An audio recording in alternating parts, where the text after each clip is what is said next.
Councilmember Fierro, as part of a discussion about the local role in economic recovery.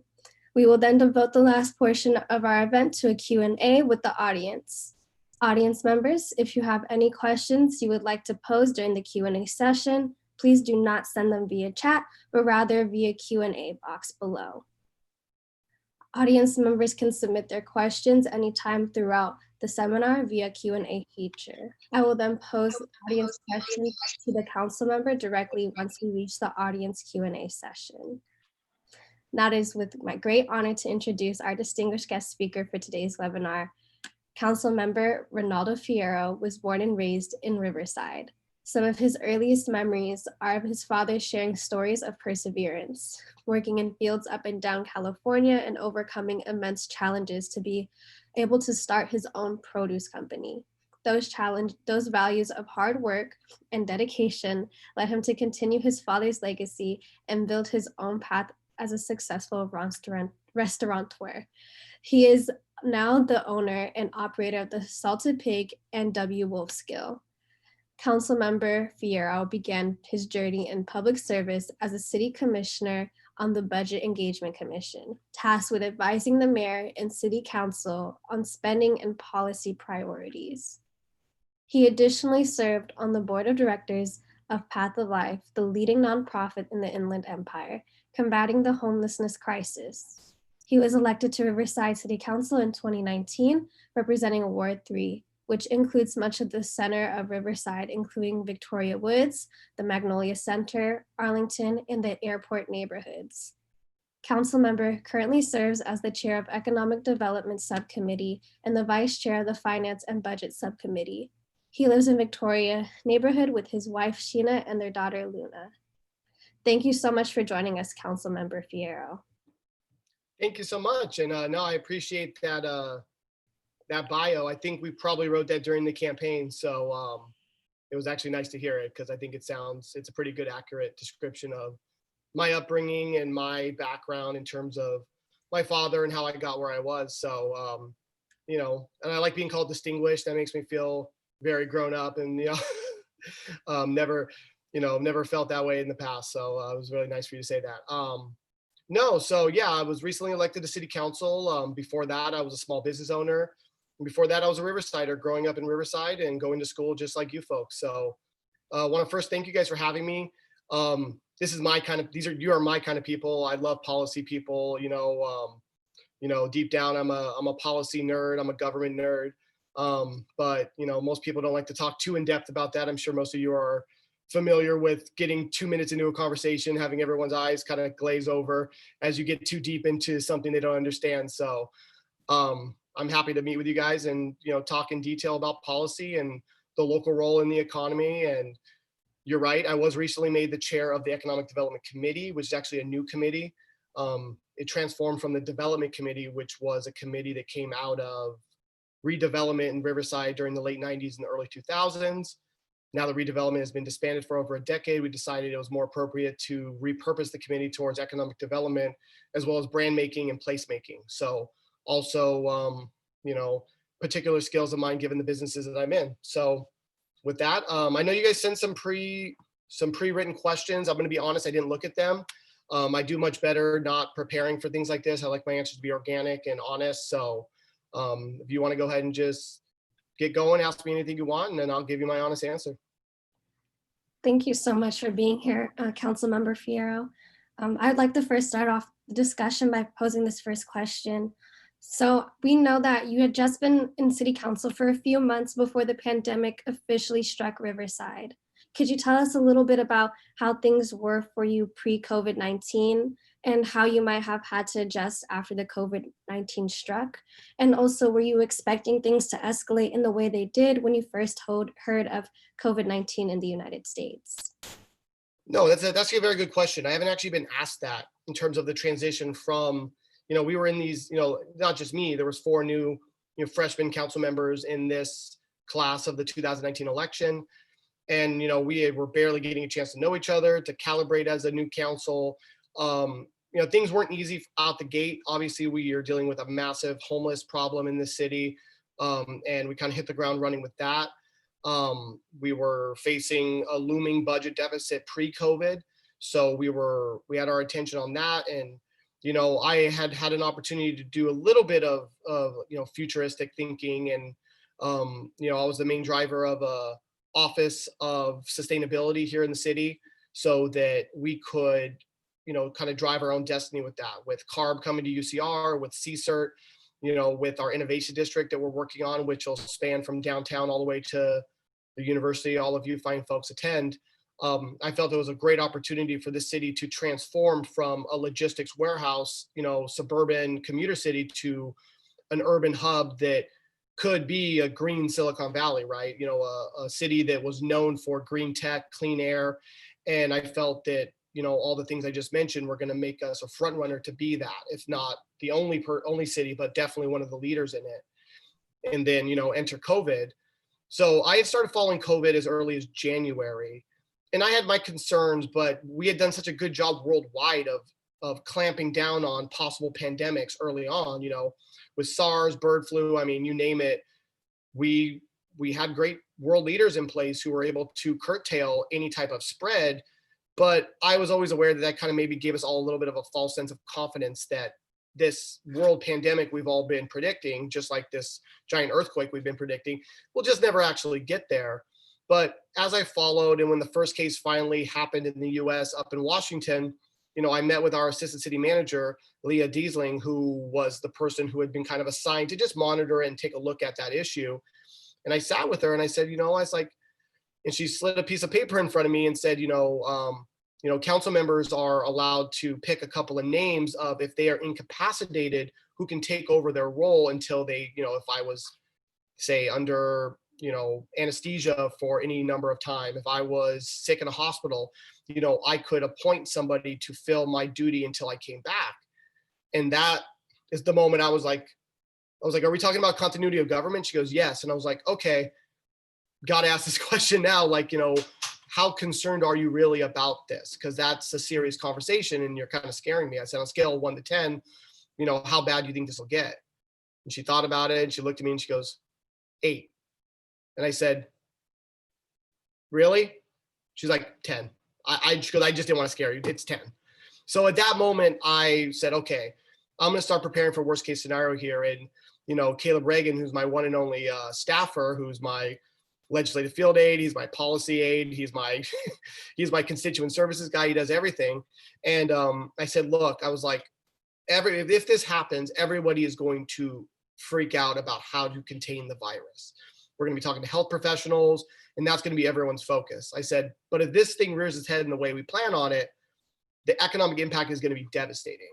And we need to now know, as a local government, what tools are at our disposal to curtail that. And I was like, because we know that the biggest contributor to health is income, poverty.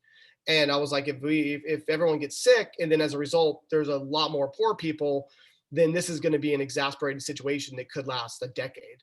So we started to look towards that. And so I would say it was about late January, early February that we were aware of how bad this was. And then by the time I think the first cases were in Coachella, I was like, there's cases in Riverside. There's no way there's not. So let's start acting as accordingly and let's start making decisions. And, there was a declaration of local emergency that happened around that time. And that group is, and then there's a policy group it's called policy group, but it's an emergency group made up of the city manager, mayor pro tem, mayor, all department heads, city attorney, city clerk. And at the time, currently Erin Edwards is our mayor pro tem. That position rotates every 6 months. So she had happened to just be in that role. So she was in those meetings, and, it was the biggest decision probably happened on March 16th, the day before St. Patrick's Day, where that group decided to close all restaurants. And clearly, as a restaurant owner, I was very concerned, and we had that discussion in council the next day. But that was really when this train left the station, where it was like, okay, we are pretty much, I think it was a couple of weeks later that Governor Newsom issued the first statewide stay-at-home order, and we were off to the races. And, while everybody focused on the virus and the concern towards health, my office and maybe a couple other council members, we kind of turned our attentions to economic stimulus, following what the federal government was doing, but knowing that, federal dollars don't tend to trickle down into local economies the way they're intended to. I think the first round of PPE and all the issues with that proved exactly what I'm talking about, where it's, these bills are written in conjunction with lobbyists and groups that have huge lobbying money. And, unfortunately, Main Street and small businesses don't have that. So we were able to put together this small business stabilization fund with community development block grant money that had come out of the CARE Act. And we are about to put $2 million into the hand of small businesses in our city in the form of $7,500 grants. And these are businesses with 5 or fewer employees that are owned by moderate to low income individuals. So that was something we were able to do at the local level. And we have a lot of other plans, but, I really think I'm answering too many of your questions all at once, but that we have that responsibility. We have that responsibility to take care of our small businesses. And I really don't like deflecting blame to the state and the federal government. I'm going to do what I can do no matter what. I can't control what those gentlemen do or what those women do. And I'm not going to pretend like they're going to be our savior. If they bring money to the table, great. Like, that's just more benefit for our community, but we're not going to sit by and let our small businesses fail as a result of a once in a lifetime pandemic that was absolutely nobody's fault. Thank you so much for answering, Councilmember. And that actually helps segue into our next question. It comes from Maddie Bunting. Maddie, if you'd like to pose your question. Yes, thank you, Councilmember Fierro. And it's wonderful to hear that on a local level, the local government is helping these small businesses. I know, as you mentioned yourself, you are a small business owner, and it's so important. And we're hearing all across the country that's a very large percentage of people that it seems in general everyone's concerned about and wants to help. So that's really nice to hear. I am curious, how big of a role do small businesses take within the city of Riverside, and especially with the impacts of COVID-19? Are they your main proportion of people that you're paying attention to and you're trying to help? Have you heard from any business owners, or just as a small business owner yourself, have your businesses been impacted, and how is the city further navigating this? No, and those are great questions. Thank you, Madeline. I appreciate that. Or you prefer Maddie? I'm assuming. Whichever. Whichever. Maddie. No, those are good questions. And yeah, so I'm gonna try to hit all your questions you asked. So in terms of the importance of small business, right? That we're talking about, these are businesses that are, generally 50 or fewer employees. Their income is 5 million or less a year. And what we define as a small business in this country actually employs 60% of the people. And the city of Riverside is no different. So I think there's an assumption that big business employs most people, and that's just not the truth. And so when there's economic downturn, what further exasperates that problem is that small businesses are overly impacted. They don't generally get bailed out. They don't generally get government assistance, and they don't tend to be as savvy, right? They don't have a team of high-priced lawyers. They don't have lobbyists. They don't have people who can help them navigate a problem as big as an economic downturn. They're tradesmen, they're hairstylists, they're plumbers who left their profession to go start a business. I know 4 people who hate working for this company. I'm going to leave. I'll front the money, and everyone can have a new job. And what happens is, in these unfortunate times, is that they don't know what to do. They can't do their skill. They can't get through the problem by doing their job well. It requires a set of skills they just don't have. Financial, expertise, legal expertise, and they certainly don't have the money to hire people to do that work. So that problem is readily apparent to me, like you said, because I am a business owner. I think that given my interest in government, I may be a little more savvy with some of that stuff, but even me, like, I went to my accountant as soon as this all happened and said, explain PPP to me, because I've read this 50 times and I have no idea what it means. And luckily enough for me, I was able to understand it. And I'll be honest, I was lucky enough to actually receive one of those loans. So that gave me confidence that other people like me did get them. So even if it didn't have the actual effect it was supposed to save small businesses, I do believe a large percentage of small businesses in this country did get loans they applied for. So that is good. But the group I mentioned that we did our program for didn't get PPP. I mean, this is a group of people that is 90% minority owned. So 5 or fewer employees, moderate to low income owned, 90% minority, and so that's clear that these are people who don't have lending relationships. they don't have banking relationships, they don't have lines of credit. So $7,500 might be a laughable amount to some business owners, kind of myself included, right? Like my businesses are so expensive to run that $7,500 is one bill to a liquor provider or a meat provider. But for somebody who has nothing, who $7,500 is the difference between them closing their business or not making rent at home, that's the world, and it's completely forgivable. So that is where our attention has been. So to answer your question, yes, my attention has always been on small business. Big business, they have so many tools at their disposal. I don't believe in too big to fail. I don't believe that's what the free market is supposed to do. I don't believe in protectionism, especially if we're going to protect somebody. Let's protect the people who really need it, right? So yes, my attention is on small business, which I think has the best ROI in terms of government dollars we can spend right now. Like, we can give direct stimulus to people, but it doesn't go very far. You need much more money to do that effectively, where if I can save 100 small businesses in town, that's 500 jobs that now still exist.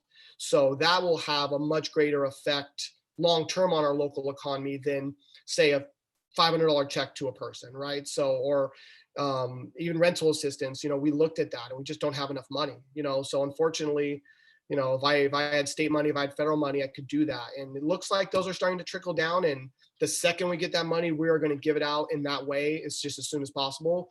But for the time being, I'm stuck with the money I have. And so I'm just looking to get the most return on my money as possible.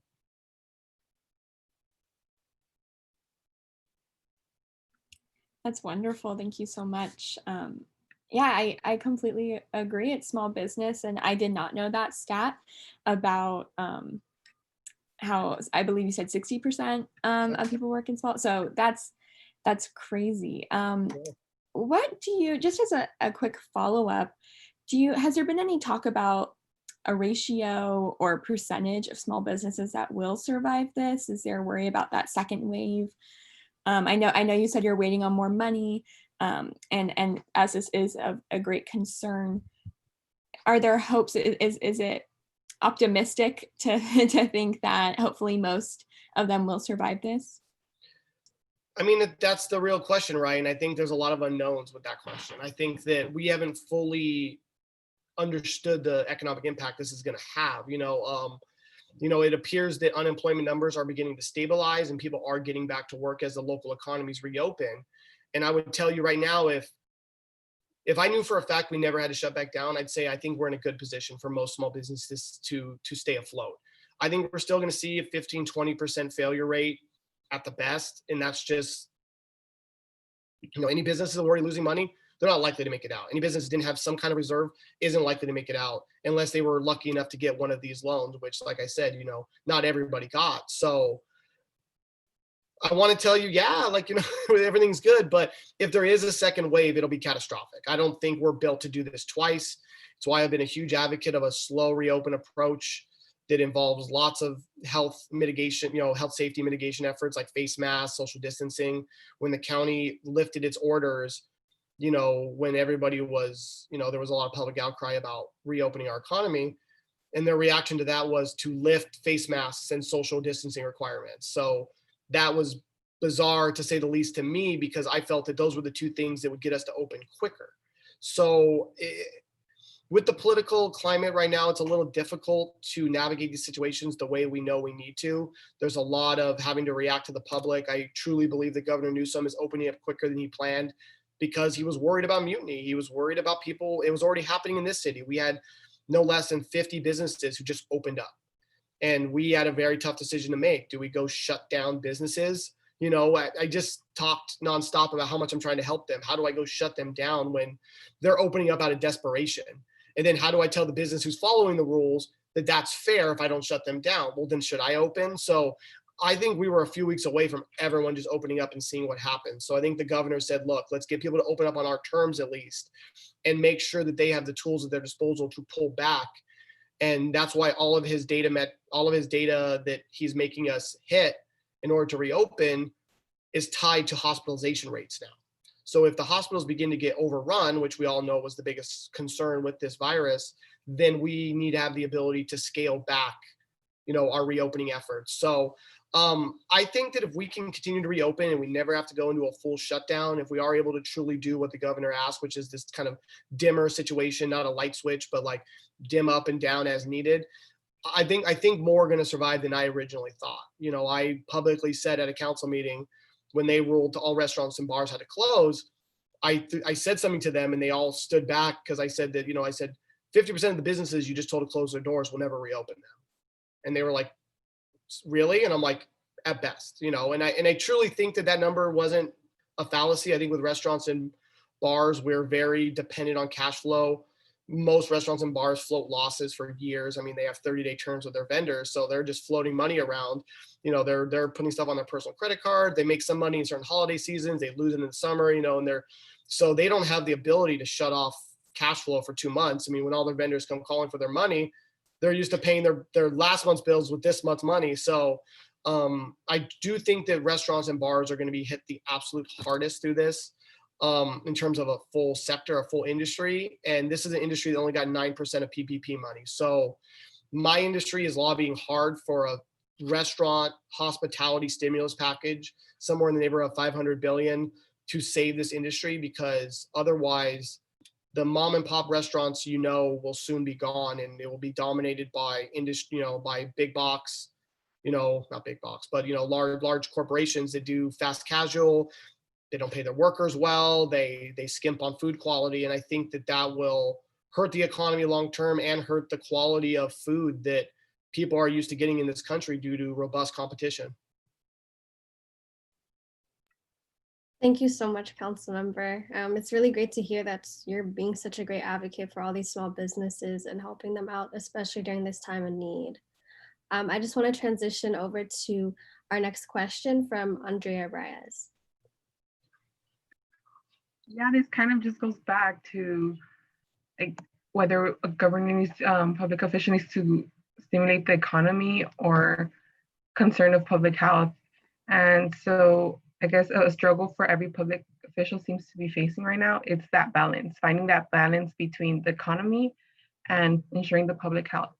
So with the City of Riverside entering stage 2 of the state's reopening plans, which allows restaurants and shopping centers to reopen, what are your thoughts in regards to the city maintaining this balance, especially with Riverside County being ranked 3rd among counties with the highest coronavirus cases? Are there any concerns that Riverside might be reopening too fast? Many concerns, myself included. Not to say that I think it's a sure thing, right? I think that I'm keeping a close eye on this reopening. I'm keeping a close eye on the numbers and the cases. If we do open too quickly, there will be a surge and we will have to pull back. And like I said, I believe that to be a catastrophic event for our local economy and the economy as a whole in this country. But, I've said this before, is that we don't really have the luxury of prioritizing public health or the local, or not even just local, the economy, right? Like those two things are so intertwined. They are by definition connected, and they have an effect on each other. And if we focus on one and not the other, then those efforts are futile. I mean, if we preserve public health and there's 50% unemployment, we're going to have a lot more dead people than we would have had if COVID had happened. If we open fully and we let COVID run rampant, we're going to have a lot more dead people. So I hate to say it so bluntly, but I mean, that is really what we're talking about. We're talking about how do we preserve both on equal footing? How do we prioritize both and try to solve that issue? And unfortunately, the political climate is very much a us versus them. It's I'm on this side or I'm on this side. And I've been imploring everybody I know to show some empathy for the other side. If you're a business owner and you're struggling, and they're yelling and they're screaming about their freedoms and the Constitution, try to empathize of where that feeling is really coming from, right? Doesn't mean what they're saying makes sense or what they're saying is logical, but the feelings are real, and we have, people on the other side who are truly think that they're crazy and that I prioritize public health more and I understand this more. And I want the other side to empathize with them, that they literally will not leave their house because they're afraid of getting sick. And their solution to that situation is to tell them, well, then you can stay home. Well, that is a violation of rights too, right? That we, in this country, freedoms are only freedoms if they don't infringe on somebody else's. And so I think that they're both making the same argument just from a different angle. So I truly think we can do both. I think that if the government needs to protect public health, then they have a requirement to shore up the economy as well. Hence, $3 trillion in government money. Hence, the millions of dollars that are flowing from state governments and counties and local governments. Because if we're going to make you shut down, we're not going to let you fail as well. And unfortunately, I think that that responsibility isn't obvious to everybody. I think there is, well, we're protecting public health. We can't, you know, these other things that are affecting it, we can't control. All we got to do is keep people from getting sick. And I think we have to do a lot more than that, you know, and everyone else thinks we just need to reopen the economy. And I think we need to do a lot more than that. So there are no easy answers. I really think that most people in positions like myself are in a lose-lose situation, you know? And so in light of that, I'm just going to do what I think is right. I'm going to do what I think will have the most impact on my community, what will help people the most. And if I run for re-election, lose, I lose. But, you know, I'll be able to say that I did what I believed. And ultimately, I think people they're stressed out, they're mentally strained, they're financially strained, they're possibly ill, and not a lot of people are thinking straight. So I think we owe it to everybody to keep a level head and to keep calm and to remind everybody, you know, everyone forgot so quickly we're all in this together, right? Everybody, that went out the window very quickly, and that's normal in society. But I'm hoping that we can get back to that place, because truly the enemy is faceless. It's a virus that doesn't distinguish between rich or poor. You know, it doesn't distinguish, you know, between man, woman, between races. It just attacks. And we need to unite against that as a people, no different than 9/11, no different than any other time in American history where we've identified an enemy and said, we're going to stand together. And this is an enemy the world can stand against. So I'm hoping we can get back to that place. I have a follow-up question from that. So in the case that we do see like the cases go up again, do you think you guys, like the city, would consider recycling, like doing a cycle of opening and then closing businesses? So that's a really good question. It's something I've been looking into. It hasn't been discussed officially at the city level, but I think that we would have to, like I said, entertain that aspect or entertain that concept, because like I said, I think a full shutdown will have more adverse effects than it will have positive effects, but we also can't let the virus just begin to spread. You know, I think that this idea that we're somehow going to get the herd immunity quick enough to prevent a lot of people from dying, I think is a fallacy. So I think that if we do that stop and start approach, we can begin to, people will continue to get the virus, but we will keep hospital capacity low, or keep hospital capacity high, and keep the people in hospitals, those numbers down enough to treat people who get COVID. And then slowly but surely people will build immunity and we will begin to adapt to the virus. And maybe that's a longer process. Maybe that's a 1 or 2 year process. And hopefully we're able to balance that long enough to get to a vaccine or to a treatment that will, you know, kind of deal with the effects of COVID in a more effective way. So yeah, I think that's a great idea. And I think it's something we're going to have to look at. But we'll see what happens with reopening. I think that I know our topic isn't, you know, the civil unrest happening in our country right now, but these protests will result in an outbreak. I mean, we basically held a music festival around the country all at the same time, as far as I'm concerned, in terms of people's proximity to each other. And because people were angry and upset, you know, no one was thinking about COVID. I mean, I was at the protest on Monday in Riverside.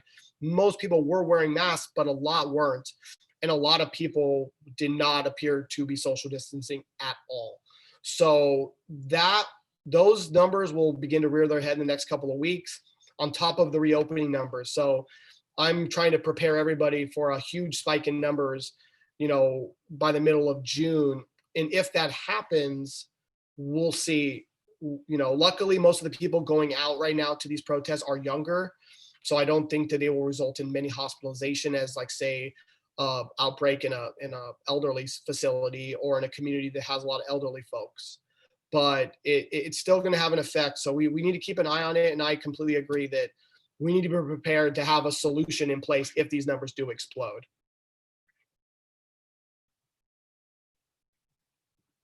Thank you. Thank you so much, Council Member. Aaron Walter, he has the next question. Thank you, Camila. Councilmember Fierro, could you talk a little to our students and our viewers about what the relationship at this time is like between the County of Riverside and the City of Riverside as both levels respond to the COVID-19 crisis? It's a tough one to answer because it's not great, and I'll be careful with my words because I don't want to make it sound as if there is a rift or a feud. But we have a communication breakdown at all layers of government at the moment. I think that the federal government isn't communicating well with states. States aren't communicating well with local communities, and counties aren't communicating well with their cities. And that's a direct result of the layers of government that we have created that have worked for so long. But what happens is, starting out first with the health aspect, the City of Riverside, we do not have a health officer. I don't believe we should. We're a city, and that is a health department is thousands of people, and it's very expensive to run. And during normal times, their chief purpose, aside from general public health, is inspecting food facilities, inspecting places that need certification to sell food or to manufacture food. And the City of Riverside just doesn't have the capacity to be able to do that. So we defer to the county, and the county has a health department, and they do all of that.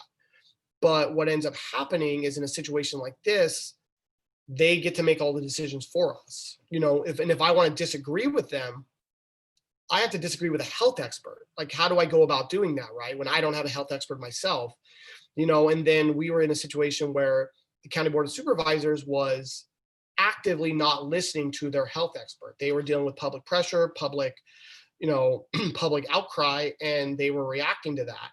And therefore said, Dr. Cameron Kaiser, we appreciate your opinion, but we don't believe that's true, and we're going to do this. Now I'm in a weird situation of going, you guys didn't listen to your health expert, yet you're telling me to do X, Y, and Z. I kind of want to listen to what he has to say, but it's a very odd, weird dynamic for us to be dealing with. And then outside of COVID, we had a very serious situation on Monday where we were about to have these protests, and due to some pretty violent events in San Bernardino the night before, our city decided to put a curfew in place at 7 p.m., 1 hour after the protest. And I have my own issues with curfews. I don't like the idea of using curfews to stop protests. I think that is a weird workaround to a constitutional right. But nonetheless, they were trying to keep people safe, and they said, okay, it gets dark after 7, let's keep our city safe. So ultimately I understood why. Well, the county decided to flex on us, and I believe it was the sheriff's department that made the call, just like our police department made the call, said, no, we want a 6 p.m. curfew. We were in contact with the county and implored them to keep it at 7, at least for Riverside, because we had already messaged that, people already knew, and we felt that a curfew at the end of a protest you're just spoiling for a fight. I mean, people don't go protest over at 6. I'm in my car and home by 6. That's impossible. So you were basically waiting for these people to be breaking the law, and that was going to cause tension. And the county was not interested in doing that. And I won't be too frank about it, but they basically told us to no. They told us that we have the authority, that you guys can be more restrictive. You can't be less restrictive. And we're saying 6 p.m. If you want to make it 5 p.m. free, go for it, but you can't make it 7. So unfortunately, we were forced to enforce that order. So those type of relationships can have strain. They can be positive relationships if the people in these roles communicate with supervisors and have a good relationship. And I've been attempting to do that in my little time here. But, to answer your question, how do we work together? It's a very delicate balance. We work 2 blocks away from these folks, and we rarely communicate with them. That's an issue I identified early on, and I was actively trying to rectify until not to be crass, but all hell broke loose, and that was no longer a priority. But then while we're in this crisis, it became even more apparent what could have happened had we been able to actually fix that problem. So to answer your question, no, it's not great. And I don't think it's any one person's fault. I think this is how it's worked forever. I think that when one government body has authority over another government body, think about anybody who has power over anybody, right? You don't tend to yield that power. In fact, if anything, you flex as much as you can to prove, your dominance or authority over them. And I just think that's absolutely the wrong way to see how governments work together. We have a specific function, they have a specific function, and I don't believe that their function is more important than ours. It's just different. And I would like to see us get to a place where that was more the way it was saw by everybody. But, I think we have a lot of work to do on that. Yes, thank you for enlightening us, Councilmember Fierro. I think it's really important that you shared, excuse me, sorry. I think it's really important that you shared your relationship between, the city and the county, because I feel like a lot of audience members are just people in general don't really understand or know what's going on, especially in times like this. Yeah, and that's quite common, honestly. Like I actually think that's one of the larger issues with our local communities is understanding how layers of government work together, because they often don't know where to place blame, who to call. The amount of calls I get for county issues is insane. The amount of time the mayor is blamed for things happening when he's a ceremonial role. That's why I think it's great that, people like yourselves are so interested in government, because it requires expertise. It requires, an intense understanding of the minutia of what we do every day. And if in order for the public to properly engage with their local government, they have to fully understand it. So I think that there's been a failure of society to get that information to the people who desperately need that information. So hopefully most of the people on this call and that, listening will enter roles where they can help educate people and make sure that people know how their government works, because only then can they truly comment and vote appropriately. That's very true, Councilmember. Thank you. Our next question comes from Grace Rogers. Thank you so much for your honesty, Councilmember, about the relationships between the city and the county. Like was mentioned earlier, it's really important for all of us to stay educated on local politics, especially since those aren't necessarily what's reflected in the news. And it can be kind of confusing at a time like this to understand what's going on. But to shift more back towards the various economic relief measures that you guys are taking, to kind of look specifically at the Riverside City Council's decision to enact relief measures such as a utility shutoff ban, a suspension of all fees owed to the city, and an eviction moratorium. It would be great if you could talk a little bit about these relief measures. Yeah. No, thank you for mentioning that. Like I did fail to mention that early on because I was focusing on the stimulus aspect of what we've been doing. But so those were the first things we did. So, like I said, I've been working closely with Caleb, my one and only staffer, and he was actually the one who brought me a lot of this. COVID was just rearing his head, and he goes, "Hey, I want you to look at an eviction moratorium." And I said, "Okay, explain it to me." And he showed me what a few cities had done. And I was hesitant on it only because it was a disruption of free market, right? We were going to go in and tell people who had a contract with a person that they couldn't execute a part of that contract. So I wanted to look into it. I wanted to get not necessarily buy-in, but I wanted to get input from property owners, from IVAR, the Inland Valley Area Realtors Association, the California Apartment Association, and the people this was going to affect. I know the people it's going to help, but I wanted to hear, I always want to hear the other side of the argument as much as possible, so I can know that I can defend it appropriately when the time comes. And that was going to take time, but that was when we both said, well, we own our own utility though. So I can do that right now and not affect anybody but the city. So I checked with our CFO. I made sure that we could float, as much as 3 or 4 months of payments, if people were to stop paying, and, and possibly come up with some kind of a long-term payback period. So it wasn't all at once. And he was very clear that we're in financial problems, but we have hundreds of millions in liquidity. That's the way the city works, because I could easily do that. So we quickly rushed it on the agenda, and we did it for 90 days. And at that time I was like, look, the city collects lots of money from people. If we can afford not to collect it for 3 months, let's do that. So everyone agreed. So all fees owed to the city, you know, whether it was parking tickets, business license fees, utility bill. You know, so people knew that if they didn't have enough money to get to the end of the month and pay their utility bills, that they could just not pay that and use that money for whatever they had to without fear of their utility getting shut off. There's two bills that people pay right away. They pay their mortgage or their rent, and they pay their utility bill, because both things are vital in their life. And if you don't pay them, swift action is taken. They shut off your water and electricity, or they kick or they evict you. So we were able to solve the first one right away. And then we looked, and it became apparent to me that there was going to be a problem with evictions. I had a laundry list of nasty letters from apartment owners, from people who own houses, basically telling people, hey, don't think you're not going to pay me. Like, I'm sorry about the problem, but your rent's due April 1st, just FYI. And so it became clear that we had to do something. So I knew that eviction was an impossible thing to do during COVID. It's impossible generally in California. Like, if you want to evict somebody in California and the person wants to fight it, it's going to be at least 6 months to a year to get them out. So I knew that, and then the courts were closed. So I knew that that was definitely not going to happen any quicker. If anything, it doubled the time. So I knew for a fact people couldn't evict anybody right now to begin with. So my concern was the threat of eviction was just as bad as eviction itself. You know, you go to a family of 4 living in an apartment who just lost all their jobs, they lost all their income, and they have a landlord going, hey, pay me now or I'm going to evict you.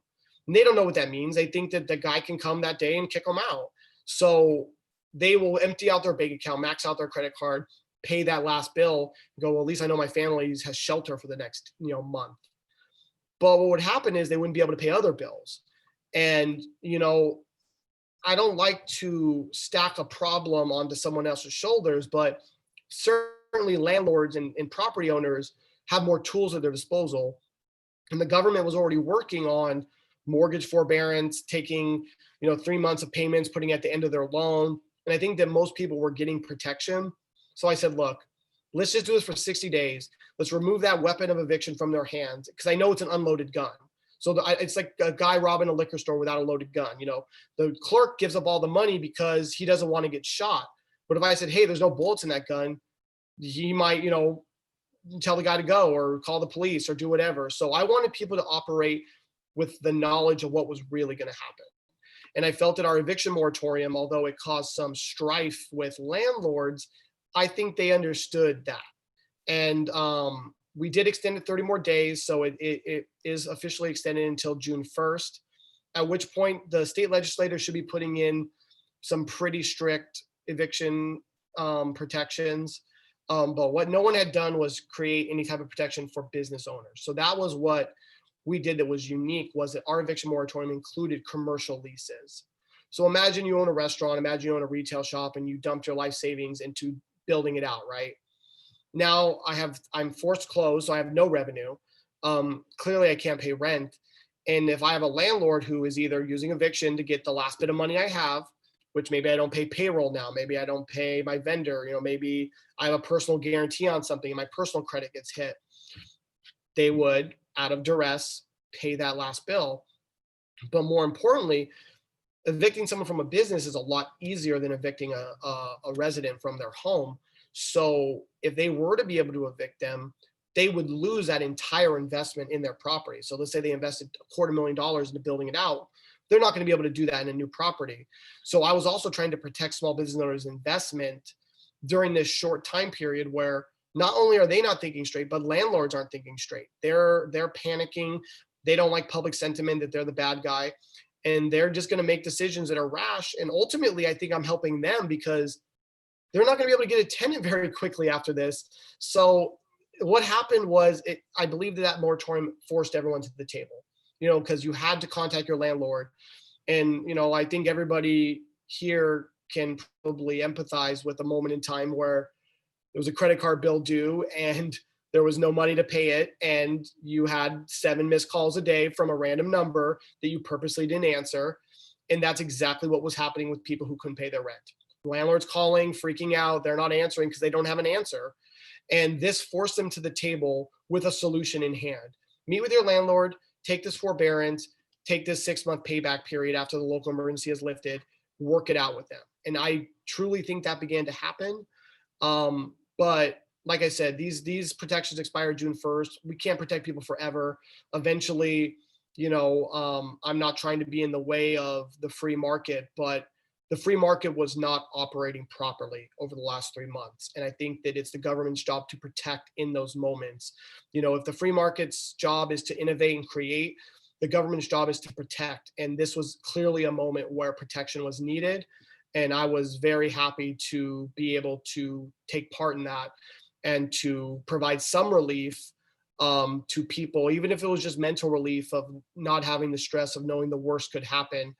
And sometimes that's the difference between, I hate to be, a downer, but between domestic violence, between child abuse, between suicide.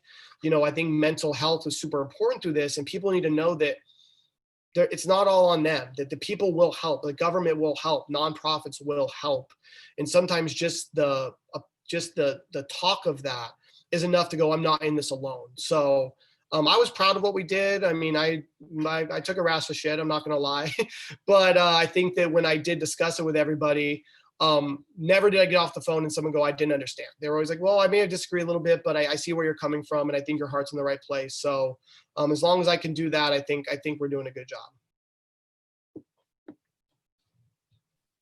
Yes, thank you. It's incredibly heartening to hear how local elected officials such as yourself are really trying to look at both sides of the issue to ensure that, yes, obviously people need to be protected, but there are two people involved in exchange, for example, like rent. And it's also really refreshing to hear someone who's trying to help all aspects of the community, because in the end, everyone is affected by this. But just as a follow-up question for you, talking about the different relief measures, I know you mentioned that they don't have to pay right now, and you mentioned the word loan a few times. So will residents have to pay back any of these fees or payments? Will they owe a specific amount of money once life gets back to normal? Normal, right? I think we're a few years from normal, but to answer that question, so nothing has been forgiven up to this time. So everything the city has given forbearance on will be owed at some point. The 90 days is about to expire, and we're going to put into place some type of payback period. We haven't had the chance to do that yet. In fact, thank you for reminding me. I think we need to make sure we get that on our next agenda, because I definitely want to make sure that people have a long enough time period to pay this back, whether it's 6 months or a year. I think that not paying your bill for 3 months and then expecting you to all of a sudden have all that money 3 months from now is unrealistic. I think that people got stimulus, some people, got some relief, maybe they're getting back to work, maybe their unemployment's there, but regardless, if they needed the forbearance in the first place, they probably aren't going to have all of it at the end of the 3 months. So we are going to work out a payback period for the city at least, and I can do that for a long extended period of time. For private landlords in the eviction moratorium, we did build in a payback period provision. So we weren't just like, hey, don't pay your mortgage for 2 months, you won't get evicted, but in 2 months you owe all the money.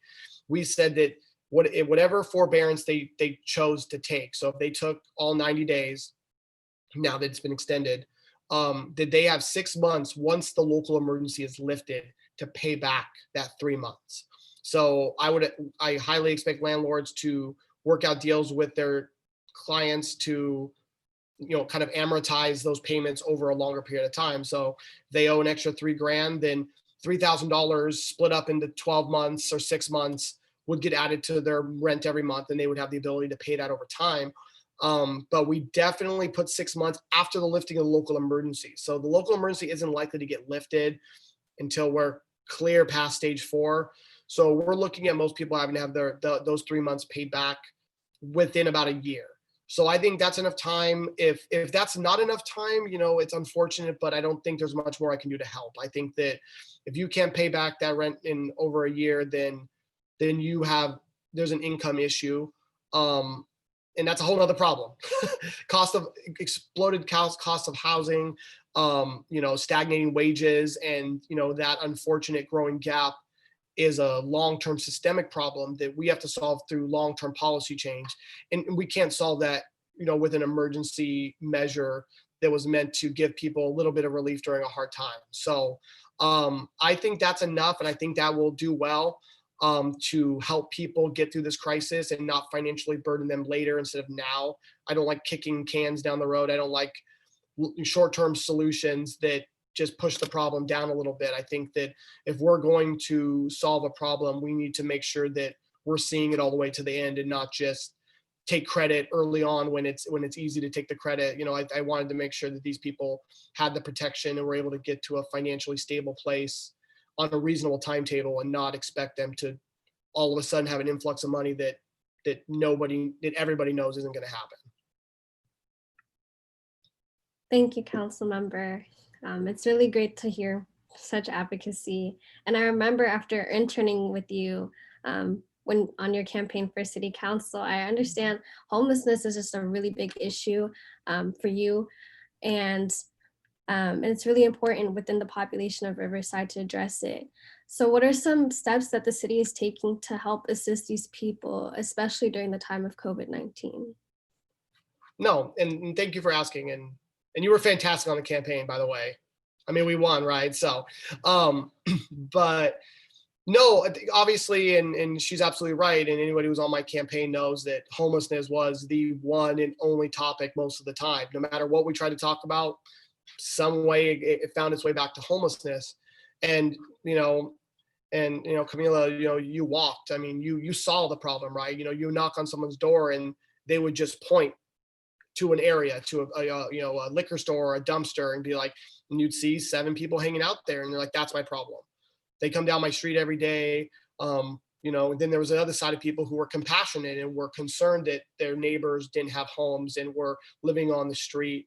So the whole city cared about the issue, maybe from different angles, but they all shared a concern over the growing homeless population in this city, which makes me care about, the growing homeless population in this city. And I own businesses in downtown, so my view of the issue 180'd over time. When I first opened my restaurants, I had a pretty nasty opinion of homeless people. These were people that were hassling my customers, that were, leaving trash in front of my business, defecating in front of my business. And you can begin to live in that silo of your own world. And that's how homeless people were framed in my mind. But I became friends with a man named Fierro, who at the time was the CEO of Path of Life, one of the largest nonprofits in the region dealing with the homeless issue. And he said, hey, would you like to be on my board? And I was like, I kind of hate homeless people. I don't know, if that's a good idea. And he goes, no, that's the perfect reason to do it. I need you to understand the issue. And his wife, Jenna Farrell, these are both amazing people, by the way, who've both dedicated their life to nonprofit work, runs Big Buzz Big Sisters. And she also offered me a spot on her board. And I really only had time to be on one. So clearly that would have been the easy one to go to, right? Like, who doesn't love Big Brothers Big Sisters? It's such a heartwarming, feel-good story. But I decided to challenge myself and put myself in the uncomfortable situation of dealing with an issue I didn't understand. And I'm so happy I did, because I was so wrong. I so misunderstood the issue. My issue was with street dwelling, was with loitering and with petty crime, which are related to homelessness, but they don't directly correlate. Most homeless people, you would not, if I lined you up I grabbed 10 random homeless people and stood them in front of you, only one of them would look homeless. These are normal people, most of which are recently homeless. These are women who were beaten by their middle-class women, beaten by their husband, who take off with no money and their 2 kids, and they don't know what to do. These are, students who's maybe got into drugs or got in with the wrong crowd, and the parents said, I'm cutting ties with you, get out of here. And they couch surf for a while, and before you know it, they're doing meth in an alley, and that can happen to any of us. So once I understood that this problem wasn't, part of one specific group of people, it wasn't just mentally ill, it wasn't just people with trauma or drug addicted, this could happen to anybody. And with the exploding cost of housing in the state of California, it was exacerbating the issue to an unreal level. So during my time at Path, I learned that most of these people just need a little bit of help. They need some housing assistance, they need some mental health assistance, maybe they need some substance abuse counseling. they need job placement, they need job training. And to me, anybody we can take from homelessness to a productive member of society is massive. I mean, just one is huge impact on our economy, you know, especially since that's our topic here. You know, the impact on the local economy is, I mean, some studies, I mean, I think there's a Harvard study that has as high as $60,000 is what one homeless person costs the local economy through, you know, problems with the image of the city, problems with, you know, emergency response, with ER. And so to me, I'm like, if I spend 50 grand on housing, I just save 10 grand and I put them in a house. So that's where the concept of housing first really comes from. I'm a huge advocate of it. Most people don't understand it properly. Like a lot of people who are against it think that you just give someone a house and they can just do drugs, and it's, you know, and that offends a lot of people. But the idea is that nobody can deal with the issues that come along with homelessness while on the street. You can't get mental health counseling if you're homeless. You can't shower and prepare for a job interview when you're homeless. So getting people into stable housing is first and foremost the most important issue. But I'm going to pivot quickly to how this relates to COVID, because we go on and on about systemic problems with homelessness, and I think that we are on a good path to solve that. But when COVID happened, a lot of people recognized that this was going to be the most at-risk population, not just for getting it, but for spreading it to the community. These aren't people who deal well with outreach. This isn't, you know, especially when we deal with chronic homeless. So that's a different segment of the population. These are people who have been homeless for at least 3 years, aren't likely to not be homeless without immense help, immense contact. You know, and these are people that it takes up to 100 contacts to get them to accept any service.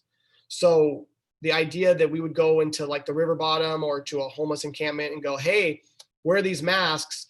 If you feel sick, go here. Like, you know, so that was going to be a serious problem. So the governor allocated a large amount of money in the state to deal with this issue. He came up with a program called Project Room Key, which I'm sure most of you are aware of, which was to partner with motels and hotels around the state of California who are effectively closed and offer them, you know, shelter in these hotel rooms. In the city of Riverside specifically, we were able to get, I can't remember the amount, I believe it was at least 10 FEMA trailers. So from the federal government, they send 10 FEMA trailers. They're currently parked in the parking lot of the airport, and they are for homeless individuals who are under what we call observation, which is you may have COVID, we don't know, but they would be able to stay in these facilities and make sure they don't have it. If they do, get transferred to the hospital. But in the meantime, they do have stable housing and they aren't further exposing themselves or other homeless people or just regular community members to COVID. So definitely, I can't say much for other states, but the state of California like immediately recognized the problem. Governor Newsom is a huge advocate for homeless issues, as is our mayor. So the issue got dealt with pretty quickly. But, you know, I'm not going to say that we're out of the woods, but it certainly seems that COVID didn't explode in the homeless population in the ways we first feared. So we were able to curtail that initial concern, but the long-term concern of homelessness, is always going to exist. But I think that a silver lining of COVID is that because of the amount of dollars we've received, both from the federal government and the state to deal with the homeless issues as it relates to COVID, is actually we're basically piloting all kinds of housing programs. And I think that ultimately we're probably going to have a workable model that didn't exist pre-COVID. So, you know, I'm trying to find silver linings where I can. And I think that that is going to be a huge upside in our battle to deal with this, you know, huge systemic issue that once again relates to exploding housing costs and income disparity. And, you know, I think everyone's starting to see a theme of the aspects of our society that have the most negative effect on everybody. You know, and I think homeless is just another group of people on that list that are being negatively affected by those systemic problems. Thank you, Councilmember. Before we transition into the Q&A session, I just want to take this moment to remind the audience to go ahead and type in questions that they may have via the Q&A feature below. I'll pose your questions to Councilmember once we reach the audience Q&A. But before we get to that, I just want to hand it off to our next question by Aaron Walter. Thank you, Camila. Councilmember Fierro, earlier you had talked about the protests currently going on in relation to the COVID-19 pandemic. With the George Floyd protests occurring throughout the nation, what are the city's plans to prevent any damage to the to Riverside businesses while allowing demonstrators to protest? And with that, should there be any damage, does the city have any plans to help restore those affected businesses? No, that's a good question, and not one I have a very good answer for, to be honest. But George Floyd's murder, and I'm gonna go ahead and call it that, has set off a chain of events very quickly of what we are now faced with in terms of the protests we're seeing. And I don't think we had a lot of time to react. I think from Saturday to Monday was a humongous leap from, hey, we heard there might be a small gathering in downtown Riverside, to we had 130 police officers in downtown on Monday, 80 CHP officers, some Riverside sheriffs that we weren't told were going to be there. And as well as we had other local PDs on call if we were to need them. So that all happened in a matter of 24 hours from, hey, there's going to be a protest, to we're worried that our city's going to burn down. And I think that the city did what it could. We educated people. We put they put that curfew in place that unfortunately got moved a little bit too early, in my opinion. The city was very helpful with helping businesses get their businesses boarded up in downtown, myself included, which I thought was a smart move. I think that the worst thing that could happen was a peaceful protest go off pretty much perfectly, but 2 or 3 jerks throw some rocks in some windows, and all of a sudden that's what's on the news. So I felt that not only did the boarding up protect businesses, but it also protected the perception of the protest. I think that the media so easily spins these protests into riots when, I got some comments on Facebook because I was at the protest, and people calling me a hypocrite because I boarded up my restaurant. If I felt that the protest was going to be peaceful, why would I have done that? And I had to explain to people that, one, I was there. So clearly, if I didn't think it was going to be peaceful, I have a wife and daughter. I'm not going to put myself at risk.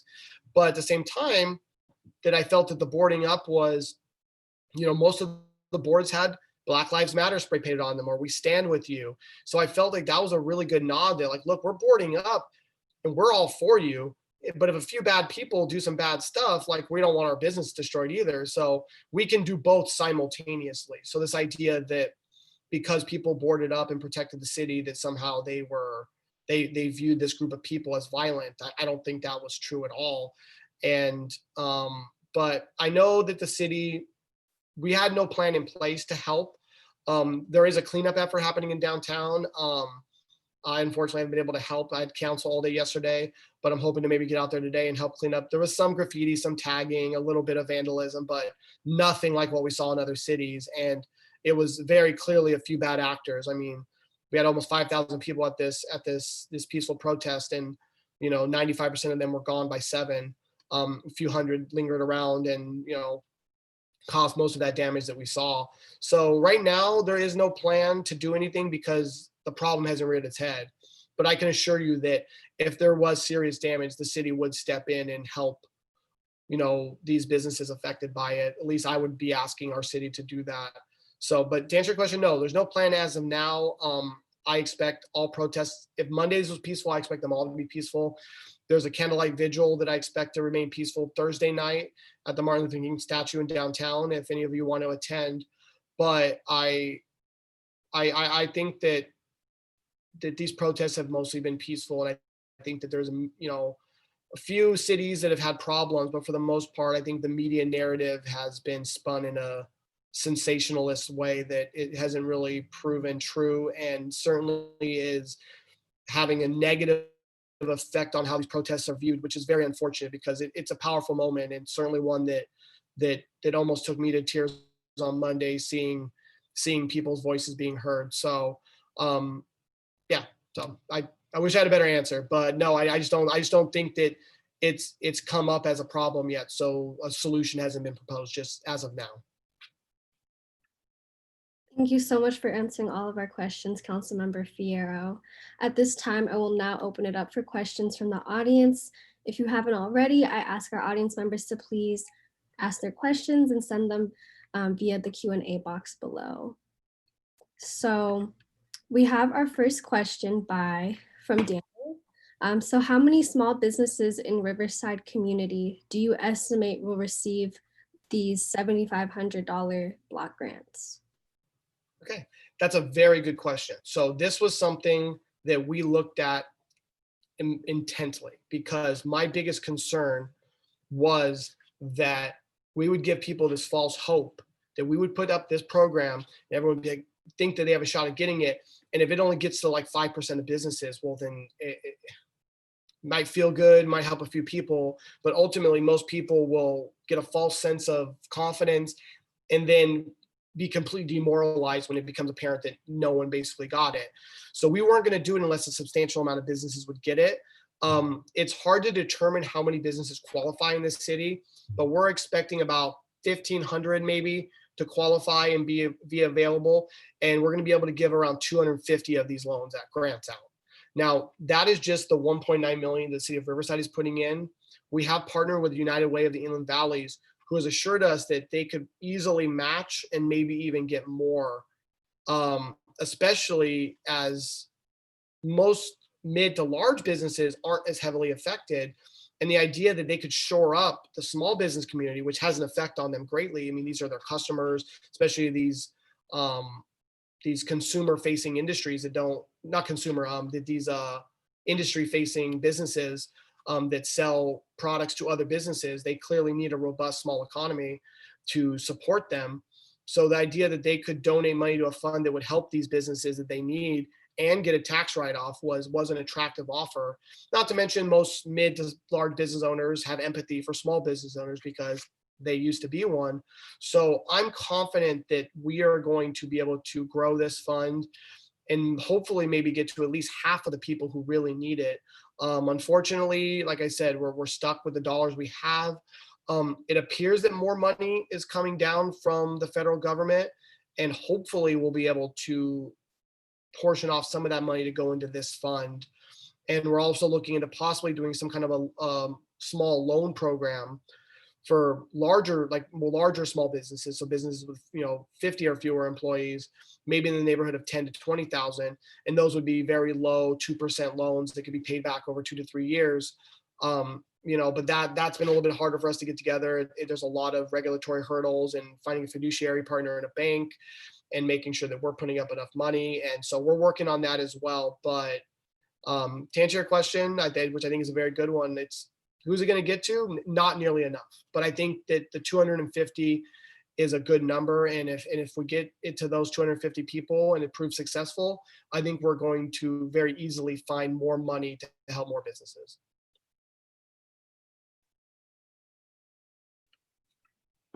Thank you, Councilmember. We also have another question from Daniel. So can the City of Riverside require face covering in the city despite the county's decision not to require them?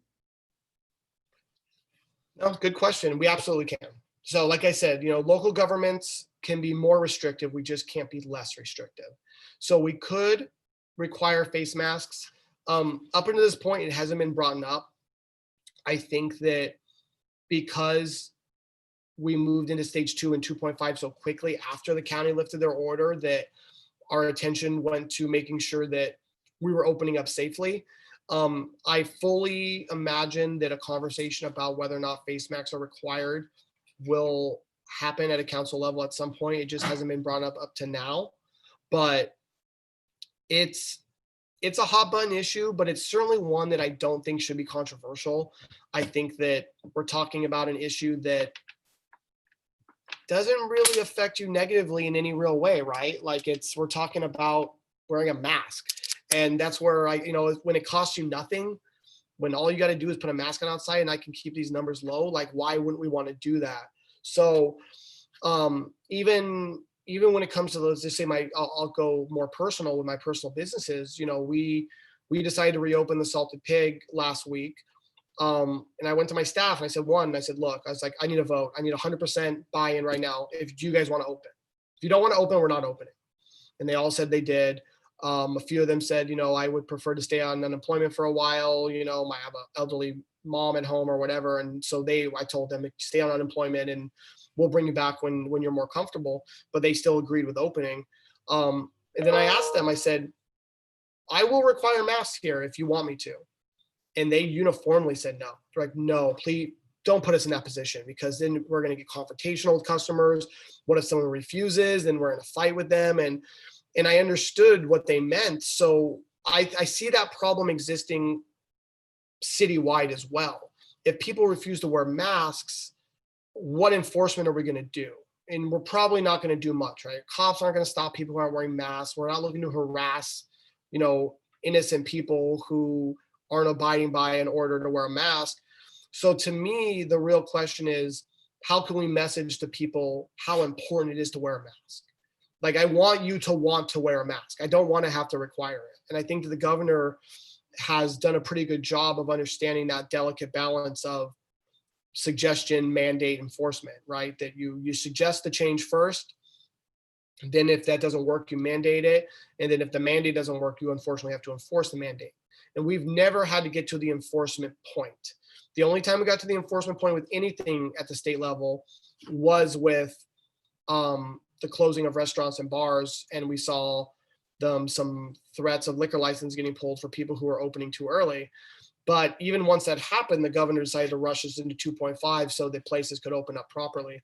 So I don't see it as a humongous problem. I still see most people wearing masks. I really haven't seen a huge drop. And I think that there's a social stigma for most if you don't wear a mask. And the people who weren't going to wear a mask probably weren't going to wear it even with the order, So I'm very delicate with the political capital we do have. And I want to make sure that when we take huge action, that I can easily justify it and that I'm doing it at the right moment when it's most needed. But if we see a problem where most people aren't wearing masks and we believe that a mandate would increase the usage, especially if we see cases starting to go up, and I will make an argument to everybody that we have to require this so we can continue to stay open and not shut back down. So I'm taking a wait and see approach on it. But to answer your question, yes, we absolutely can put a mask order in place. It just hasn't happened as of yet. And there's also the added unfortunate aspect of the face mask order is far less effective if it's city by city instead of county. City borders are invisible. We are a region, whether we want to be or not. And if other cities aren't requiring it, the effects of us requiring it is definitely taken down. So with all those thoughts, I'm still heavily considering it. If it were to come to a vote, I would be likely to vote for it. But yeah, to answer your question, yes, we absolutely can.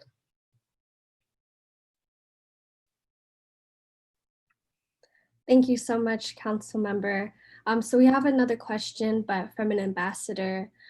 Daisy Gonzalez, you can pose your question now. Thank you, Camila. And again, thank you, Council Member, for being here. I wanted to redirect this question more towards the medical community and how COVID has been affecting hospitals and essential workers. And especially hospitals have been invaluable during the pandemic. So are there any plans of economic support to help hospitals that might be undersupplied or understaffed in the city of Riverside? No, that's a very good question. So not my area of expertise, to be honest with you, but I can tell you that yes, they have been getting lots of support. Lots of the federal dollars in the CARES Act were allocated specifically to that purpose. So I know that a lot of direct allocations from the county went directly to hospitals. I know that they filtered through the health department at the county first, but I know that those funds were getting dispersed. There hasn't been as many PPE issues as we had expected. So clearly all the stories you heard were true, right? People were using masks, all of that. But because we were able to flatten the curve, I think that those problems began to dissipate. A lot of the federal dollars were allocated for standing up hospitals, much like the federal and county field hospital that they were putting in the old Sears building here in Riverside. They were doing a few others in other areas of the county. A lot of dollars were allocated towards more medical research related to COVID. And again, I think that a lot of money was made available for hospitals. I know Democrats in Washington fought hard for that to be a portion of every single stimulus, and it has been up to this point. But I think that we needed to make sure, even if those resources didn't get spent, I would much rather them have been there. I'm very proud that that hospital was ready to go at Sears. I mean, we could have handled 1,000 more COVID patients, and that's huge. A lot of people mocked it. A lot of people said, see, what we told you guys, but the truth of the matter is that I'd rather be safer than sorry. And I think that it's quite possible we need it at some point, even in the not so distant future. So to answer your question, yes, many dollars being spent on hospitals. The city hasn't allocated too much money because, again, we don't serve that function. Most of those dollars went through the county health system, but I know that the Riverside University Health System,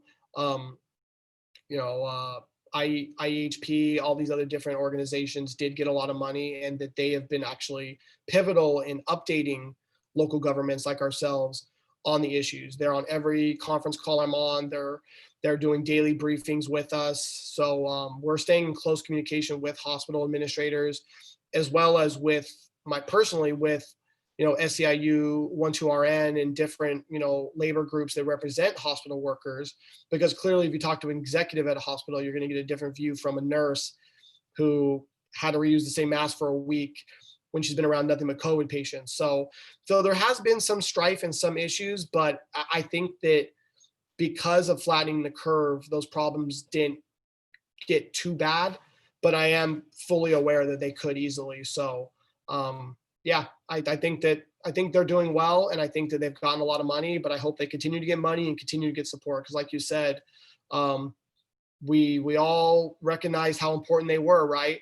There was, signs and support our healthcare workers. And that, again, like we're in this together, went out the window pretty quickly once everyone was angry. So we have to remember that these aren't cops, these aren't firefighters. They didn't sign up to put their life at risk every day, yet they're continuing to do it. And I, for one, am very grateful for that.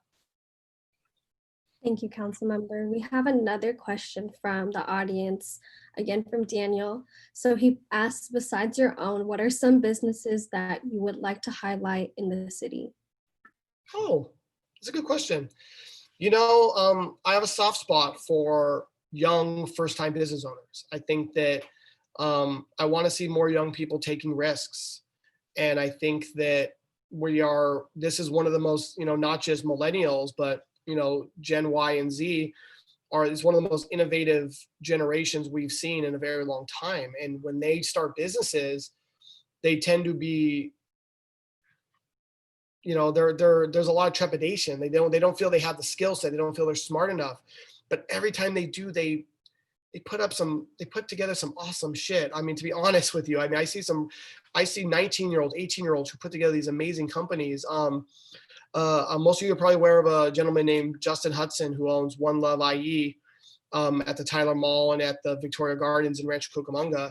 And this was a streetwear company that, streetwear has been popular for some time now, but he said, I wanted to start an Inland Empire centric streetwear company that focused on loving each other and being brothers and sisters. And I think he's communicated that message very well. I think his brand is phenomenal. As a big fan of streetwear and sneakers, I think that I wear his stuff all the time. I think it's very relevant. I think it's very forward thinking, and he's just a genuinely good guy. And especially, he's a African American, and I believe in times like this, we should be supporting Black-owned businesses, especially with everything happening with George Floyd. So I would love to give a shout out to him. He's a good friend of mine. I think that I'm trying to think of other small businesses in town. A friend of mine named Rico owns a shop called Made. It's in my ward 3, over by the Riverside Plaza. And this is a maker space. So it's a space where people can come in, make things, and sell them, much like you would sell something consignment at an antique store. And on top of that, he's also a very skilled iron worker and carpenter who does tons of custom projects around town, some for me as well. And he's just a really smart, innovative tradesman. Like I said earlier on this call, not some brilliant businessman or financier, or, you know, he's just a guy who likes to make stuff and he wanted to help more people sell stuff they make. So, you know, I'd have to think a little bit longer to actually come up with a list of people, but there's people like this all over the city. And for anybody, you know, who wants to start a business, I would just tell them, like, look, this is the age to risk it. You have nothing to lose. You know, I mean, you have something to lose, obviously, but I think that believing in yourself and believing in what you're going to do, no matter what it is, it'll be successful. You know, no matter how niche or silly or how many other people have already done it, if you believe in it, I'm telling you what, people buy in when you buy in. So I think that's a great question, and thank you for asking. I think that anytime you can find a locally owned business, especially one that's being started by somebody, you know, under the age of 40 who really is putting it all on the line to live their dream, I absolutely love supporting people like that. And to be honest, my favorite thing to do is I always stop at lemonade stands. Like anytime a kid has something set up in their front yard, I stop by and I probably give them more money than I should and start to give them business advice. But to me, is that's the start of it. I picked a bunch of oranges in my backyard when I was 6 years old and went around the neighborhood trying to sell them. I think for like an insane amount of money because I didn't understand what things were worth. I think I tried to sell them for like $5 a piece or something. And more than enough people bought them, right? Because they saw a little kid trying to sell something. So yeah, support small businesses, but especially those ones started by young people, because I feel that they get ignored often. And I think that the confidence, even if that business fails, people supporting it initially and being confident in them will keep them, you know, keep them to being persistent in business. Because, you know, we always say this in business, you only need to be right once. So we're persistent. Even if the business fails, we try again. And once we're right forever. So no, I like that question. Thank you. Well, unfortunately, that is all the time we have for questions, but I would like to once again thank Councilmember Fierro for taking the time out of his busy schedule to join us for this discussion today. We really appreciate you being here, and we're so thankful for this. And thank you all for attending our webinar series. You can learn more about the UCR School of Public Policy seminar series at spp.ucr.edu. And please note that we will be hosting seminars throughout the summer as well. So please stay tuned for those. We'll see you at the next event.